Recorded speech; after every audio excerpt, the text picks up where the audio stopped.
Selamat sore Pak Roy. Perkenalkan nama saya Wisnu Prabowo. Pada sore hari ini saya akan membawakan tentang bagaimana cara kita berkomunikasi dengan keluarga yang menyenangkan.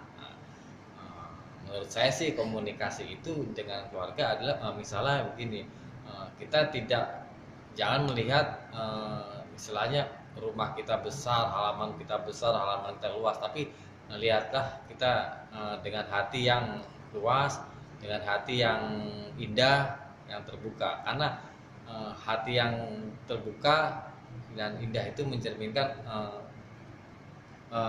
pada diri kita untuk keluarga yang bahagia. Di samping itu pengalaman saya tentang cara berkomunikasi yang dengan keluarga menyenangkan, misalnya yaitu ketika saya datang pulang kerja, disambut dengan anak saya dan istri saya gitu. Terus saya menyapa, bagaimana, halo, apa kabar, gimana. Oh, rupanya anak-anak menyambut dengan komunikasi yang efektif. Saya bertanya dengan baik, anak saya juga menjawab.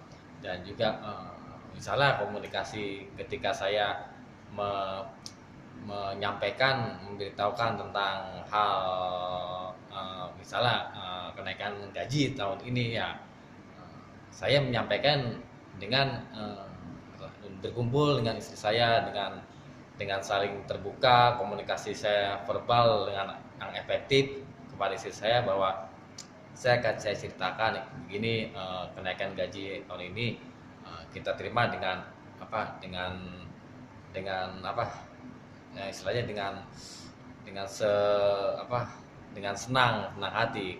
Karena samping itu kita kan hidup ini tidak hanya melulu tentang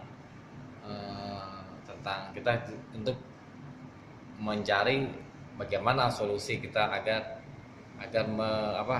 komunikasi kita dengan istri berjalan dengan baik. Nah, saya berbincang-bincang, biasa bincang dengan anak, berkumpul gini, menyiapkan bagaimana untuk hari esok depannya, berkumpul. Karena dengan saling keterbukaan, komunikasi kita yang efektif akan membawa dampak yang baik juga bagi saya dan keluarga saya. Karena dengan kita berkomunikasi dengan jujur, dengan hati yang lapang, maka akan terjalin keluarga yang bahagia.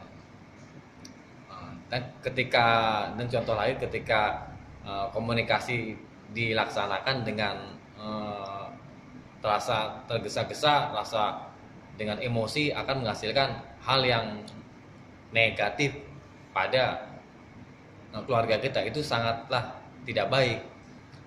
Contohnya ya ketika misalnya saya pulang kerja, datang marah-marah gitu, menanyakan bagaimana gini, kok anak belum pada belajar. Nah, saya misalnya marah-marah kepada anak saya, pada istri saya, kenapa nggak belajar gini-gini. Nah itulah tidak baik berkomunikasi jadi dengan emosi yang tinggi. Jadi kita harus meredam rasa emosi itu agar tidak menjadi contoh yang baik untuk anak-anak dan keluarga kita. Kadang saya mengambil kesimpulan juga, dengan kita berkomunikasi yang dengan rasa emosi yang tinggi, maka akan tidak terjalin hubungan yang baik di antara keluarga. Nah, sekian Pak Roy, topik saya sore hari ini tentang bagaimana cara kita berkomunikasi yang baik dan menyenangkan.